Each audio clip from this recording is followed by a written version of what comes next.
وہ ایک صحیح مسلم میں بھی ہے، ترمذی میں بھی ہے، نسائی میں بھی ہے کہ حضرت علی علیہ السلام نے فرمایا کہ پیغمبر اسلام نے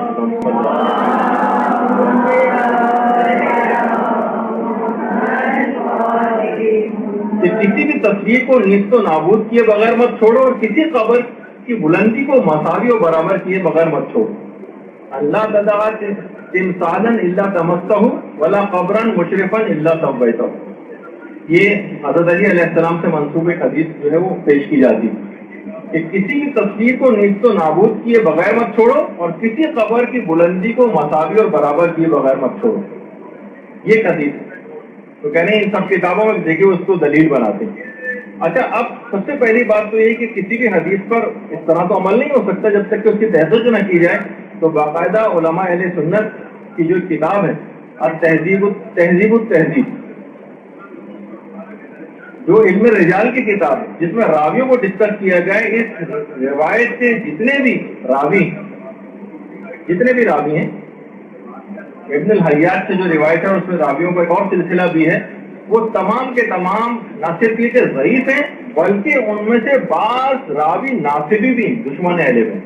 باقاعدہ کتاب تہذیب التہذیب کے اندر ان تمام راویوں کو بھی تذکرہ. سب سے پہلے تو روایت کا ہی ایک ذوق آ گیا. اچھا، ہمیں اب اتنا وقت نہیں ہے آج کہ ان راویوں کی بھی وضع اور کہ اس میں کیا ان کے متعلق رائے بیان کی گئی وہ بھی اگر بیان کرتا کہ کیا ان کے متعلق نظریہ تو آپ دیکھتے، لیکن اتنا وقت نہیں، جسے چاہیے وہ بعد میں لے سکتا ہے. اچھا، الفاظ حدیث بھی وہ نہیں ہے جو ان کے مطلب کے لیے سازگار، ورنہ کیا وجہ ہے کہ وہ اس کے پہلے جملے پر عمل نہیں کرتے کہ کسی تصویر کو نیست و نابود کیے بغیر مت چھوڑو. تو پھر کتنی تصاویر جو وہاں پر ہمیں لگی نظر آتی ہیں ان کی کرنسی نوٹوں پر بادشاہوں کی تصاویر ہیں، اس کو نیست و نابود کیوں نہیں کیا جاتا. اچھا، پھر دوسرا ٹکڑا یہ کسی قبر کی بلندی کو مساوی کیے بغیر مت چھوڑو، یعنی ایک لیول میں قبریں ہونی چاہیے. جس طریقے سے اونٹ کے کوہان کی طرح سے جو ایک ابھرا ہوا ایک حصہ ہوتا ہے، جیسے اونٹ کا ایک فلیٹ حصہ ہے، پھر درمیان سے اس کے کوہان آ گیا، پھر وہ نیچے کی طرف اس میں نشیب کی طرف چلا گیا. تو نشیب و فراز اونٹ کے کوہان کی طرح سے قبروں پر نہیں ہونا چاہیے، یعنی چاہے وہ اونچی ہو قبر مگر کوہان کی طرح سے نہیں ہونی چاہیے، یعنی ایک لیول میں ہو، مسطح ہو. یعنی یہ مفہوم روایت کا. یہ نہیں کہا گیا اس حدیث کے اندر کہ اس قبر کو ڈھا دو، توڑ دو، ورنہ علماء بات فرماتے ہیں کہ ورنہ یہ جملہ آنا چاہیے تھا ولا قبرا مشرفا الا سویتہ بالارض، اس کو زمین کے لیول کے اوپر کر دو. یہ نہیں ہے روایت میں، بلکہ کہ اس کو برابر کر دو. برابر تو اونچی بھی اگر قبر ہے اور اس کے اندر ادار چڑھاؤ ہیں، نشیب و فراز بنے ہوئے، ٹیڑھی میڑھی قبر ہے، تو اس کو برابر کرنے کا حکم دیا گیا، نہ کہ ڈھانے کا حکم. دیکھیے یہ جو روایت پیش کی جاتی ہے اس کے اندر کتنی ایسی باریکی، یعنی اس کو زمین کے برابر کر دو. یعنی اگر یہ حدیث واقعی اتنی ہی ان کے مطلب کے لیے سازگار تھی اور اتنی واضح اس کا مطلب تھا کہ جو کہ انہوں نے سمجھا، تو پھر کیا وجہ ہے کہ آج تک کسی فقیہ اسلام نے کبھی اس کا فتویٰ نہیں دیا. دیکھیے لغت میں بھی اور ڈکشنری میں بھی سویتہ کے معنی ٹیڑھی میڑھی چیز کو سیدھا کرنے کے اور برابر کرنے کے، خواہ اونچی کیوں نہ ہو. یعنی کہ عثمانوں میں یعنی کہ اونٹ کے کوہان کی طرح سے قبر نہیں ہونی چاہیے. یہ تو چلے پھر بھی برابر ہے کہ اس میں نشیب و فراز اوپر سے ٹیڑھی میڑھی ٹائپ کی قبر نہ ہو، یعنی چاہے یعنی اس کے بعض حصے نیچے ہوں، بعض حصے اوپر ہوں، اس طرح سے قبر نہ ہو، بلکہ ایکول اور برابر کرنا، مسطح کرنے کا حکم ہے، نہ کہ قبروں کو ڈھانے کا.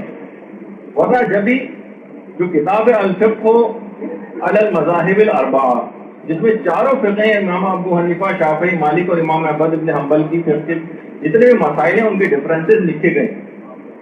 یہی وجہ ہے کہ اسی کتاب کے نام پر ہمارے عالم شیخ محمد جواد مغنیہ انہوں نے کتاب لکھی تھی الفقہ علی المذاہب الخمسہ، یعنی پانچوں فقہ، اس میں چاروں فقہوں کے ساتھ فقہ شیعہ کو بھی انہوں نے ایڈ کیا اور یہ کہا کہ ہمارا کوئی نہ کوئی مسئلہ آپ کی کسی نہ کسی فقہ کے اندر پایا جاتا ہے.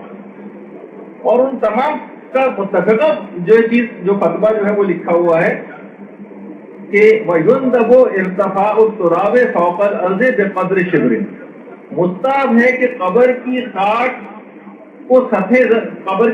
سطح زمین سے ایک بالش اونچی. اگر بالکل زمین کے لیول کے اوپر، جیسے کہ حدیث کا ان لوگوں نے مفہوم سمجھا، اس کا مطلب ہے قبر کو ذرا سا بھی اونچا نہیں ہونا چاہیے.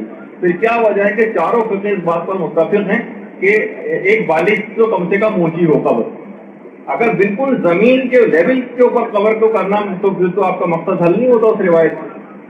تو یہ بات اس کے اندر خاص طور پر ہے. ایک اور پھر بات یہ کہ حدیث کا مقصد قبر کو زمین بوس کرنے کے معنوں میں نہیں کہ اس کو زمین بوس کر دو، بلکہ اوپر کا حصہ زمین کی سطح کی طرح سے ہموار اور ایکول کرو. یہ ہے اس حدیث کا مقصد. اچھا، اگر واقعی یہ مقصد تھا پیغمبر کا تو کیا وجہ ہے کہ پیغمبر اسلام کے اور امیر المومنین کے اور دیگر زمانوں میں یا دیگر چلے تینوں خلفاء کے ادوار میں بھی جو اسلامی ممالک کے بالکل الگ اطلاق جو حاکم تھے اور ان کی فلسطین، شام، مصر، عراق، یمن، اردن اور وہاں کی جتنی بھی سرزمینیں تھیں وہاں پہ انبیاء کی قبریں بنی ہوئی تھیں، وہاں کی عمارتوں کیوں منہدم نہیں کرایا، کیوں ان کی قبروں کو نہیں توڑوایا؟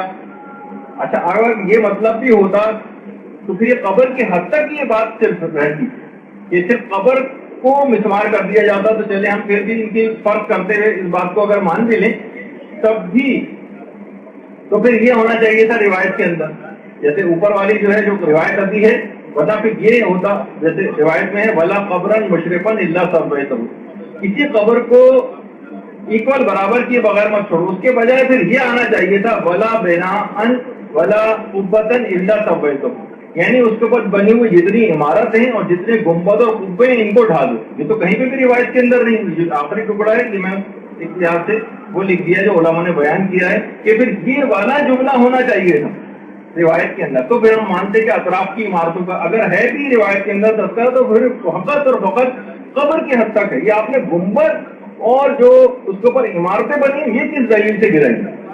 اگر حکم بھی ہے تو فقط قبر کی حد تک ہے. اگر ہم اس کو بھی مان لیں البتہ اس کا بھی وہ مفہوم نہیں جو آپ نے سمجھا. تو بہرحال دیکھیے کہ یہ جو ہے انبیاء اور اولیاء سے جو منسوب جگہ ہیں خدا نے بھی ان کا احترام کیا. کیوں کیا احترام؟ جیسے سورہ بقرہ میں بھی ہے کہ وَاتَّخَذُوا مِن مقام ابراہیم مصلی، کہ رسول اللہ کو حکم ہے کہ جہاں پر حضرت ابراہیم مقام عبادت کے لیے کھڑے ہوتے تھے اس کو اپنا مقام عبادت قرار دو.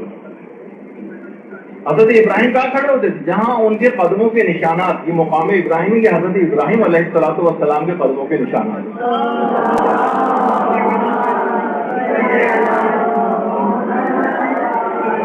لوگوں کو حکم ہوا کہ جہاں پر ابراہیم کے قدموں کے نشانات ہیں اس کو اپنی نماز کی جگہ بناؤ. یہ ان سے منسوب جگہ ہو گئی، قابل احترام ہو گئی.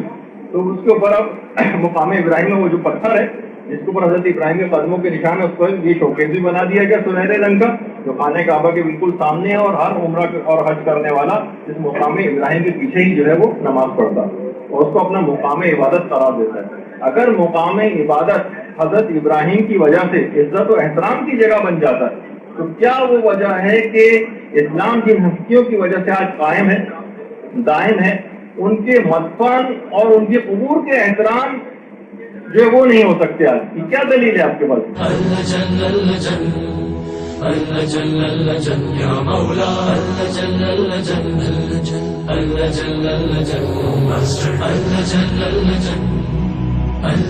يا صاحب السماء اللجن